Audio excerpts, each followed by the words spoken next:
नमस्कार, मी लतिका। आज मी तुम्हाला झटपट असं बाजरीच्या पिठापासून मेथीचं पिठलं बनवून दाखवणार आहे। त्यासाठी बघा, बाजरीचं पीठ घेतलेलं आहे, अर्धी वाटीपेक्षा जास्त पीठ घेतलेलं आहे। असं थोडंसं मी दाबून घेतलेलं आहे, असं मोकळं मोकळं नाहीये। आणि मेथीची एक छोट्या आकाराची जुडी आणलेली, ती काय केलेली आहे, नीट करून स्वच्छ धुवून मी कापून घेतलेली। कापून काय जास्त बारीक कापलेली नाही, कारण मी देठं घेतली होती, मोठी मोठीच कापून घेतलेली। जरी नाही कापली तरी पण चालू शकते, पण देठं पण घ्यायची, छान लागते चवीला। आज आपण बनवणार आहे लोखंडाच्या तव्यात। हा लोखंडाचा खोलगट तवा आहे, गरम करायला ठेवलाय। त्यात आपण तेल टाकून घेऊया। तेल टाकायचे आपल्याला अर्धी पळी आणि गरम होऊन देऊया।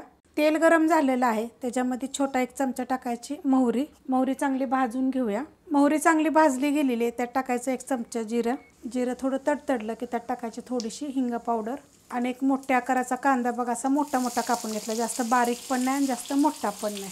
कांदा काय करायचा, चांगला भाजून घ्यायचा। कांदा हलकासा भाजलेला आहे, त्याच्यामध्ये बघा 4 हिरव्या मिरच्या आणि 7 पाकळ्या लसणाच्या अशा मी कुटून घेतलेल्या। कुटून घेतलं की नाही की चव छान येते। आता आपण हे सगळं भाजून घेऊया, जेणेकरून आपला कांदा भाजला जाईल, लसूण आणि मिरची पण चांगली भाजली जाईल। मस्त असं बघा भाजून घेतलेलं आहे, अशा पद्धतीत भाजून घ्यायचं। त्यात टाकायची आपल्याला हळद, मिक्स करून घेऊया। आणि त्यात टाकायची आपल्याला ही भाजी मेथीची, पूर्णपणे पाणी नितळून घ्यायचं। आणि ह्यात काय करायचं, पहिले मिक्स करून घ्यायची। आपण परतून घेतलेलं आहे बघा, तुम्हाला देठं दिसत असेल, बारीक बारीक जेवढी कवळी देठं होती ना तेवढी मी भाजीची घेतलेली आहे। ते गॅस केलेला आहे तर बारीक।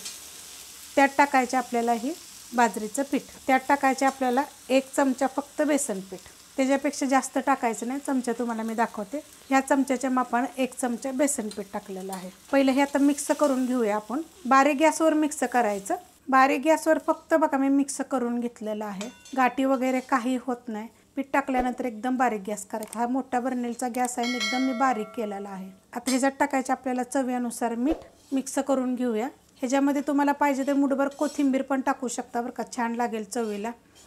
पाहिजे तर लाल मिरची पावडर, 2 चमचे शेंगदाण्याचं कूट मोठं मोठं कुटून तरी ते पण टाकलं तरी चालेल। आता मीठ टाकल्यानंतर बघा मिक्स केलेलं आहे। आता तुम्हाला ह्याच्यामध्ये एकदम चव छान आणि वेगळं असं काहीतरी तुम्हाला मी रेसिपी दाखवते।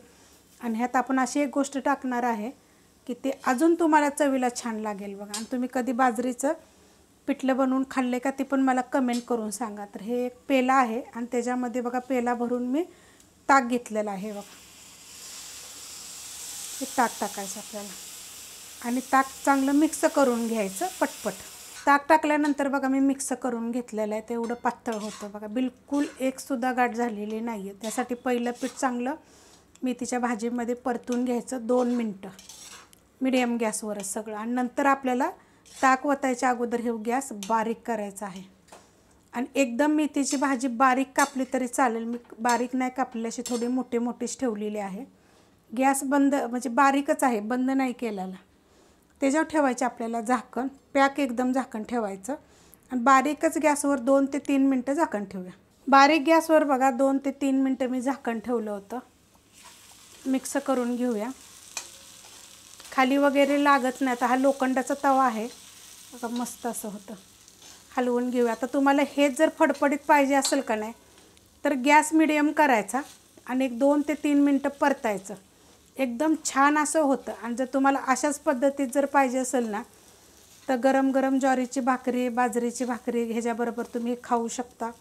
वरण भात जर केलं तर त्याच्याबरोबर तोंडी लावू शकता। मस्त असं हे पिठलं लागतं। अशा पद्धतीनं तुम्ही करून बघा एकदा, छान लागतं।